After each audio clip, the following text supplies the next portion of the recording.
আর এই কালমা এখন আরো বাড়তেছে। এই যে কতটা জানি নারী সংস্কারের জন্য বর্তমানে আমাদের উপদেষ্টার হাতে দিয়েছে। আল্লাহ তারা সংস্করণ কইরা পাঠাইছে, আর আবার সংস্করণ করবে, আর এর পুরুষই তৈরি কি করে। আমার কথা মনে হয় একটু বুঝেন নাই। আল্লাহ তারা সংস্করণ কইরেই তো পাঠাইছে, যার যে কাঠামো, যার যেখানে সৌন্দর্য কইরেই তো পাঠাইছে। তুমি তো আপনি সংস্করণ করতে চান, সংস্করণ অর্থ কি?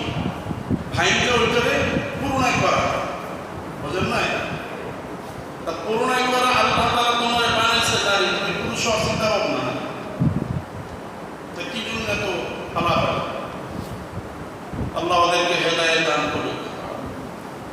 দেখেন নারীদের মর্যাদা, নারীদের সম্মান আল্লাহ তাআলা বাড়ায় দিচ্ছে। আর সেই নারীরা সম্মান কমায়। নারীরা ঘরে বসে বসে আরামসে খানা খাইবে, আর এখন নারীরা চায় যে না আমরা রোদ্রে খাবো। বুঝতে পারছি? আল্লাহ তাআলা তাদেরকে দিচ্ছে আরাম করতে, আর তারা চাইতেছে যে না আরাম থেকে ব্যারাম করবো। যার যেখানে দরকার আল্লাহ তাআলা সেটাই করেছেন, ওইটাই সৌন্দর্য। এর বিপরীত করতে গেলেই খারাপ হবে। একটা পুরুষ রাতের আধারে যেখানে ইচ্ছা সেখানে চলে যেতে পারে, একটা নারী কি বলেন পারে? তাহলে কিসের এত বাহাদুরি দেখায়, আর কিসের এত অহমিকা, কি শিক্ষা হয়ে গেছে?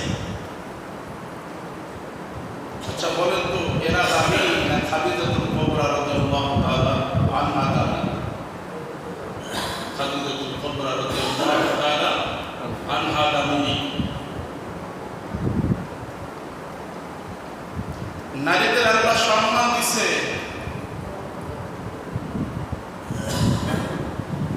একই নারী কখনো হয় মেয়ে, সুবহানাল্লাহ বলে, মেয়ে একটা সম্মান আল্লাহ তাআলা দিছে, কি দেয় না? মেয়ে হিসাবে সম্মান দিছে, কি দেয় না? দিছে। আবার ওই নারী কিছুদিন হওয়ার পরে হয় পুত্রবধূ বা বউ, স্ত্রী। স্ত্রীর একটা মর্যাদা দিছে, কি দেয় না? দিছে। সুবহানাল্লাহ বলে। এরপরে ওই নারী আবার সন্তান যখন জন্ম দেয়, তখন মা হিসাবে তার একটা সম্মান আছে না নাই? সুবহানাল্লাহ বলে। এত মর্যাদা পাওয়ার পরও আজকে শুনে থাকলে ভূতে গিলে, একটা কথা আছে না, ওদেরকে ভূতে গিলাইতেছে। নারী সংস্কারের নামে রাস্তায় মাঠে ঘাটে নেমে গেছে।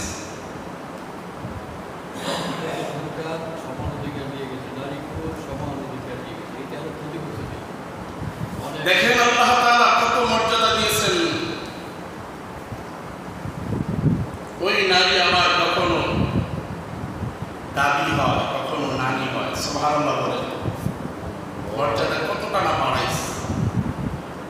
এরপরে কি তাই ওই নারীটা কয়টা দিক থেকে সে প্রাপ্য, কয়টা দিকে পাচ্ছে?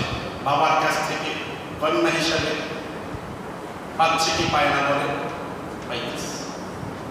এরপরে স্বামী ঘরে আসার পরে স্বামীর দিক থেকেও পাচ্ছে মর্যাদা, শুধু ভরণ পোষণ, টাকা পয়সা সব। এরপরে ওই নারীটা যখন মা হয়ে যায়, সন্তানের দিক থেকেও পাচ্ছে, ভাইয়ের দিক থেকেও পাচ্ছে। সুবহানাল্লাহ বলে। আল্লাহর বিধানটা কত সুন্দর। আর একটা পুরুষ 10টা টাকা কামাই করার পরেও তার ভাগে 2 টাকা দিতে। কয় টাকা ভাই? কিন্তু সে সকাল থেকে সন্ধ্যা পর্যন্ত কাজ করছে, মনে করেন 10 টাকা। একটা হিসাব মিলাবার জন্য বলতেছে, কাজ করছে কত? 10 টাকা। এই 10 টাকা কাজ করার পরে আসার পরে মায়ের একটা, মা বাবার একটা ভাগ আছে না নাই? বলে তারে দিতে হয় 2 টাকা। কিন্তু কষ্ট তো করছে 2-1 কামড়ি। এরপরে সন্তান ছেলে মেয়ের একটা ভাগ আছে, তাদেরকে দিতে হয় 2 টাকা। মানে দিতে হয় বলতে তাদের পিছনে ব্যয় করতে হয়। স্ত্রীর বিচারের 2 টাকা ব্যয় আছে না নাই বলে। এরপরে আপনার ওই স্ত্রীর মা বাবা আসুক, বন্ধু বান্ধব আসুক, সেখান থেকে আপনার 2 টাকা ব্যয় হইতেছে। আপনি ভাগে পাইলেন কয় টাকা? 2 টাকা।